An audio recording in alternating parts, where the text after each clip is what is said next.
A baby dies. The mother takes the soiled diapers and throws them into the cesspit behind her house. The cesspit cracks. Just a few feet away, a public water pump pulls from the same ground. Hundreds of people use it every single morning. They drink from it, cook with it, give it to their children. A few days later, the Soho neighborhood in London starts to die, and nobody knew why. This is the moment that ended 5,000 years of epidemics. One diaper, one cracked cesspit, and one man who asked a question nobody had ever asked before. But to understand how the world got here, we need to go back, way back, to a problem that every great civilization in history had to solve, and that every single one of them, in one way or another, failed to solve completely. The average human produces around 150 grams of waste per day. Sounds small, right? Now multiply that by 1 million people. 1 million. The population of Rome at its peak, you get 150 tons of human waste. Every single day. No sewers in the neighborhoods. No collection system. No idea where any of it should go. And keep in mind, Rome was the most advanced city on Earth. For tens of thousands of years, this problem simply didn't exist. When you lived in groups of 40 people, you walked into the bushes, dug a hole, and the earth handled the rest. It worked perfectly. Nobody thought to change it, because there was no reason to. But around 5,000 years ago, something shifted. Humans discovered they could live together in large numbers, thousands of people in one place, then tens of thousands, then hundreds of thousands. And suddenly, there were no bushes. There was stone, neighbors, and an amount of waste that grew every single day, with no end in sight. Every great civilization had to solve this. The solutions ranged from brilliant to absolute catastrophe.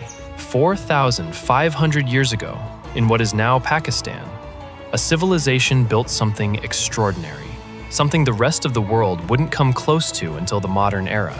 Private toilets in almost every home, covered drains running beneath every street, fresh water from their own wells, constantly flushing the system clean, a fully functioning sewage system built in stone in 2,500 BC.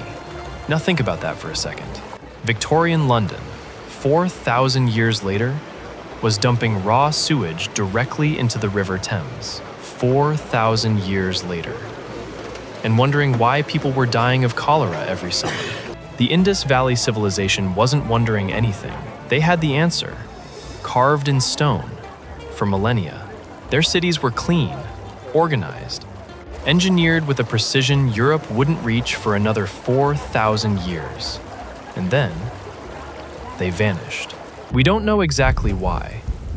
Climate shifts, migrations, drought. The theories exist, but the certainty doesn't. What we do know is this. The civilization, the cities, the sewage system, all of it swallowed by time, and their knowledge disappeared with them. The Cloaca Maxima, the Great Drain of Rome.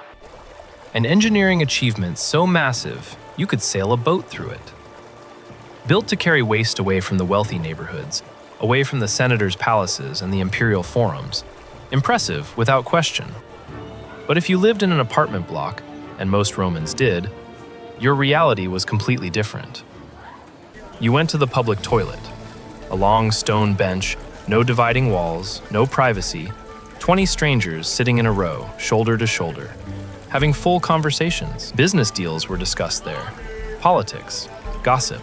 A significant part of Rome's social life happened on a stone bench, and toilet paper didn't exist. Instead, there was a sponge tied to a stick, shared by everyone, rinsed in a bucket of vinegar between uses.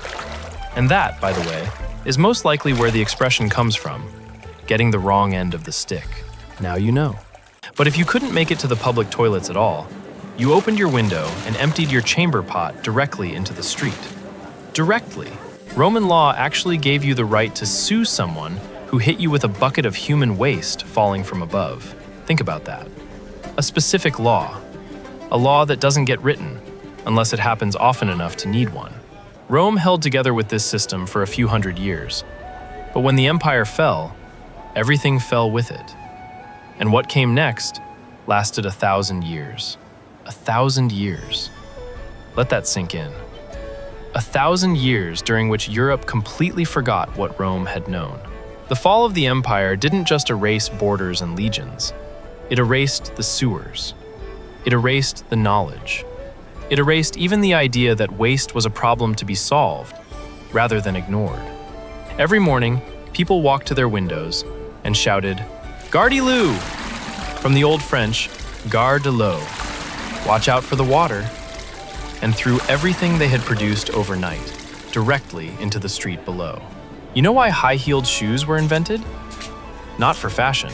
Streets had a central gutter running down the middle, and when it rained, that gutter became a brown stream. People needed to keep their feet above it.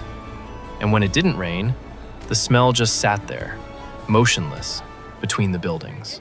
Now watch how all of this connects. The waste soaked into the ground. The ground sat above the water table. The water table fed the wells.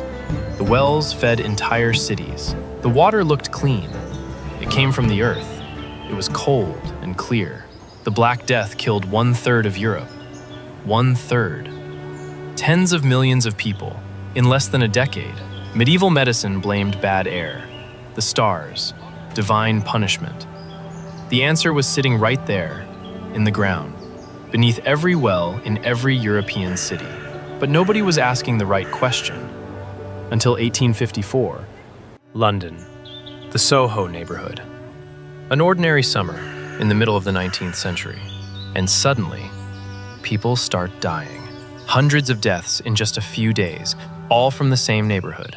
Official medicine had the answer. It had it for centuries. Miasma. Bad air. Foul vapors rising from the sewers and gutters. The solution was simple. Ventilate, perfume, remove the smell. A doctor named John Snow didn't believe any of it.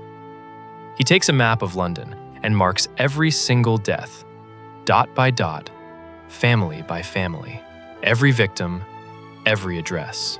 When he finishes, every dot, without exception, clusters around one single location, a public water pump on Broad Street. Snow goes there.